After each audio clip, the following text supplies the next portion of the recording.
Today, I'm making another mutant for the Mutant Universe. The ice cream man, the photographer, the seamstress, the farmer, the mother, the chef, the red lady, the nanny, the barber.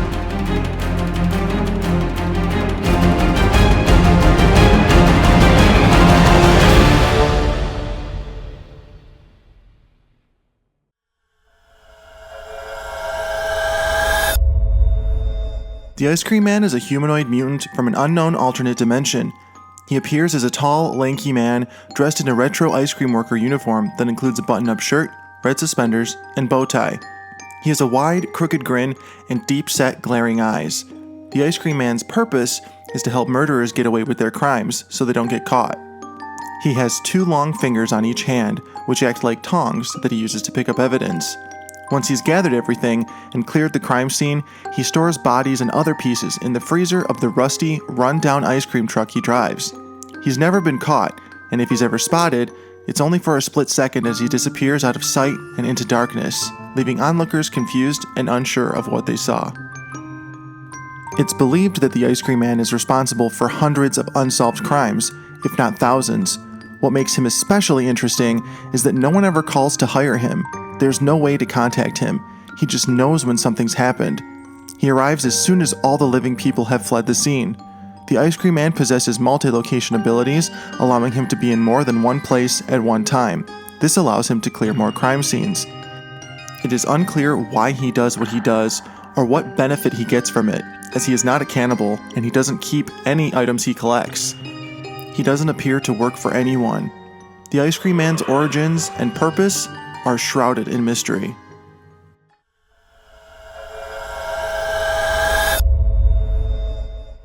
The photographer is a humanoid mutant with the appearance of a peculiar elderly man. He is completely bald with a grin that extends ear to ear.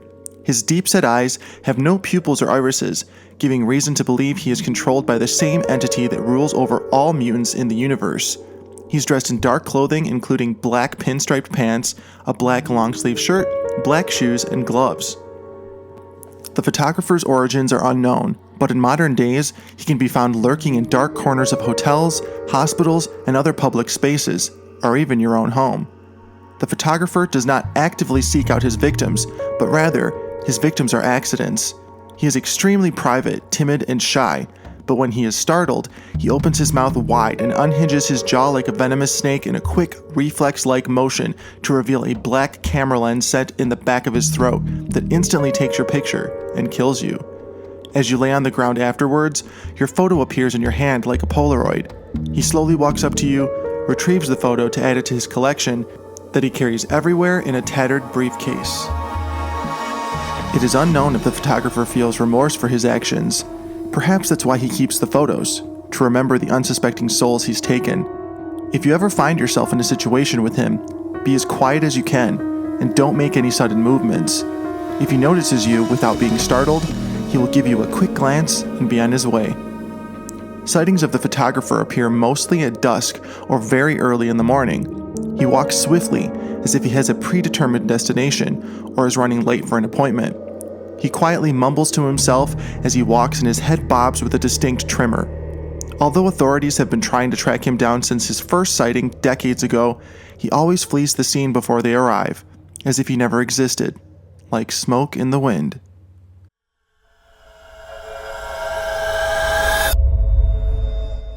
The seamstress acts as a sleep paralysis demon that is physically present when she visits victims at night while they're sleeping. When she arrives, she quietly kisses their foreheads, which completely paralyzes them.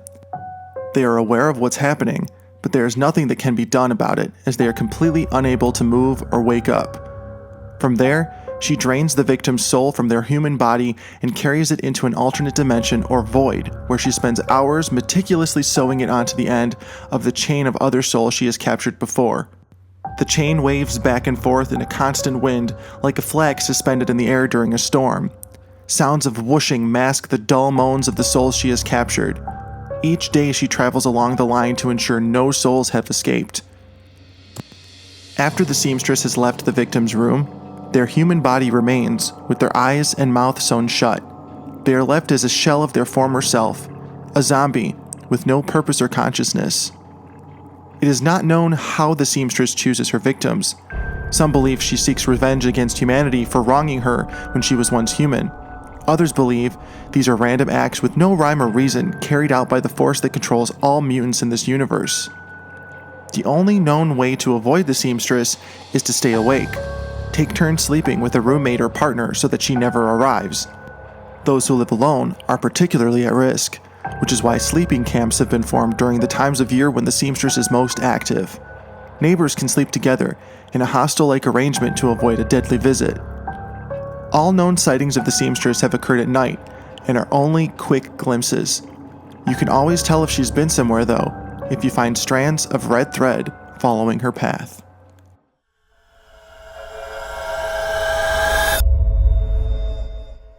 The farmer is a mutant in the form of a man that preys on random humans while in disguise. He possesses multi-location abilities which allow him to strike multiple people at the same time, anywhere in the world. He never kills the same way twice, and he has taken hundreds. He gets his name, the Farmer, from the abandoned farmhouse where his victims' bodies seem to magically appear throughout the property. He has never been caught, and his existence has been confirmed only by those who have narrowly escaped him, just to be murdered by him later. As his mutant form, the Farmer has the appearance of a heavy-set man wearing a white tank top, blue jeans, and worn, dirty boots. He is bald, and his face is constantly fixed in an unsettling grin. From prisoners to princes, no one is safe from the Farmer. He is active any time of day, making him harder to catch and extremely unpredictable.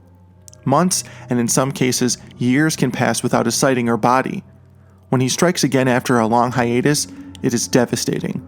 This is when his kills have the highest numbers. In the eyes of the Farmer's victims, he appears as a person the victim would find extremely attractive. This is how he's able to lure people and get them where he wants before killing them. He's in no hurry, maybe visiting victims several times over the course of a week or even a month or two, coming across them at the grocery store while they're walking their dogs, even waiting at a stoplight in traffic. He plays them, leads them on, tricks them into thinking that they've met the love of their lives or a person they so greatly admire. For example, he may appear resembling a past significant other or a loved one who has passed away. When you trust him the most is when he strikes and reveals his true form, which is the last thing you see before you die. His twisted, cackling face and empty, white eyes. In his mutant form, his movement is fluid as if he's gliding across ice, and his personality can be mistaken as friendly. He talks fast and can strike up a conversation with anyone about anything. Even when he's not impersonating someone special to you, he gives you a sense of comfort and warmth. Like he's your best friend, you could tell anything. It is believed this is why he's never been caught, and likely never will be, at least until the right person comes around.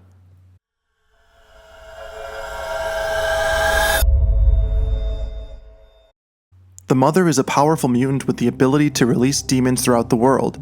She acts as a vessel to these tormented souls, as she is one herself, the strongest one that has the ability to control them all.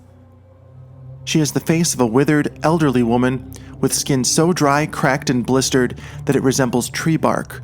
Her long, gangly arms sway back and forth as she slowly makes her way, wearing a tattered black dress. The moans of the creatures in her back can be heard clearly as she passes along, letting out her own low grumble. The creatures that reside within her body all have been conceived by a piece of her dark soul. They mature from skeletal newborns to fully grown adults before leaving her body by pulling out from her flesh in a supernatural episode. The Mother does not communicate with anyone aside from her thoughts being passed telepathically to the creatures. She tells them what to do and where to go. Once they are released, they complete the task she has asked of them, and they die. A thick black trail of tar is released as she walks. It is believed the Mother is hundreds of years old, but at this time it is uncertain. She can be found lingering in the dark, passing through towns and cities at night releasing her demons.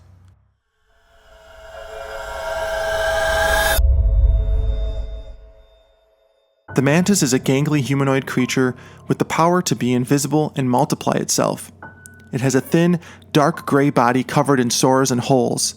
His hands are long, blade-like single claws resembling a praying mantis. He uses these to slash his victims and make his way through foliage. The mantis is a smaller creature, only reaching about 4 feet in height when standing upright. This allows him to be faster and makes it easier to navigate through small spaces. Also helping the mantis navigate is his ability to unhinge his joints and collapse his rib cage and skull. This allows him to fit almost anywhere, to sit and stalk his prey. On top of his other abilities, the mantis is able to make absolutely no sound. He can be completely silent, making it impossible to detect him with the human ear. You can't even hear him breathe. The mantis, as one would imagine, spends most of his days completely invisible, but he cannot stay invisible all the time because it takes too much energy and can exhaust him. Cloning himself also takes a lot of energy, as he has to divide it up within the number of clones he's created.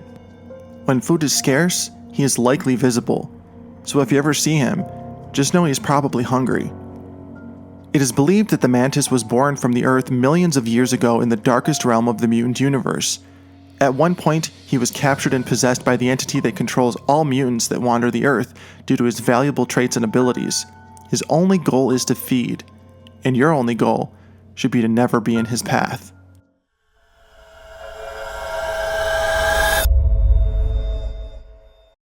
The chef is a large, avocado-shaped monstrous humanoid that loves nothing more than creating savory dishes out of none other than human organs. He lacks speech abilities, but this doesn't stop him from letting out grunts and garbles. He is often misunderstood, and is in fact quite harmless for the most part. He has the personality and mannerisms similar to that of a friendly dog as he fumbles around in his kitchen, cutting up organs and packing them into your favorite comfort foods. You may wonder, where does the chef get these organs from if he's harmless? Well, he collects them from the ice cream man. The ice cream man saves the best pieces for his friend after extracting them from the corpses at the crime scenes he's cleaning. He pours them in buckets to be picked up by the chef at a later date. Spoilage is of no concern.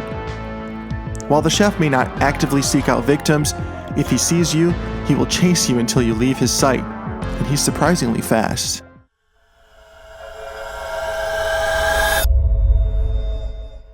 From the depths of the darkest realm of the Mutant Universe, the Red Lady resides. Once a beautiful model turned evil and hideous by the entity, the Red Lady disguises herself beneath a porcelain mask that covers her disfigured face. She wears a red, hooded dress with sleeves and gloves and navigates the world like a snake or single wisp of smoke. Her appearance is alluring, but don't be fooled. There is not 1 ounce of good within her soul. She is the only mutant that fights her disfigurement, as her vanity transcends all others. She appears through mirrors and can strike at any time of day. She is bloodthirsty and viciously eats her victims while they're still alive after seducing them and wrapping her long, snake-like body around theirs, holding them in place. Once she has finished her meal, she replaces her mask and slithers back to her home realm until she's ready to strike again. She has single-handedly taken out unsuspecting small towns and villages.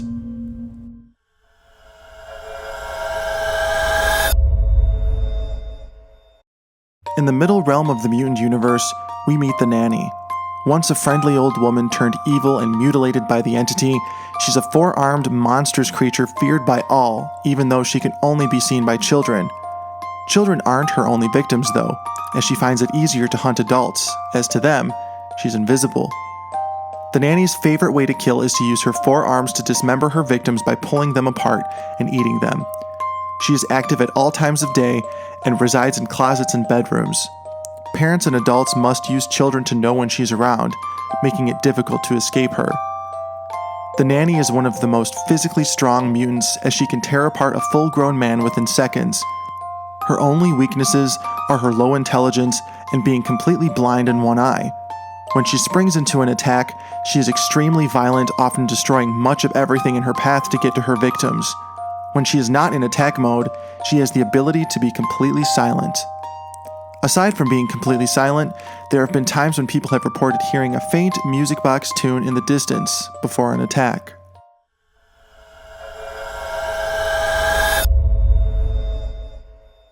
Deep within the first dark realm, the Barber, better known as the Worm, resides. He's a quiet mutant with an unrelenting hunger for human flesh. He resides deep in the earth, only to surface when seeking out a victim, hence his name. During heavy rain is when he is most active. Formerly a barber filled with greed, The entity transformed the worm into his deformed, slithering mutant self. His head split in half, leaving him with a gaping mouth with blunt, rotting teeth. His hands are slithering tentacles, and he wears a button-up shirt, black pants, dress shoes, black bow tie, and apron. The worm can navigate dirt like water, as if he's swimming. You can tell when he's passed by, as you will see several piles of overturned earth. In communities he has terrorized previously, it is not uncommon for residents to have completely paved properties with no dirt or grass. The pavement doesn't completely protect you though. He simply chooses to avoid those areas because satisfying his appetite there is more work than it's worth to him. It is not uncommon for him to come up beneath houses through floorboards and basements. When the worm attacks, he quickly surfaces from the earth beneath the victim of his choice. His hypersensitive sense of smell allows him to be quite selective. Once he has risen up, he quickly starts to devour his victim. If the victim starts to escape, the worm is hard to outrun, and your death is likely inevitable. He is a sloppy eater, and his messes are often cleaned and sorted by the ice cream man. He hardly ever completely devours his victims, usually just eating the best parts and leaving the rest.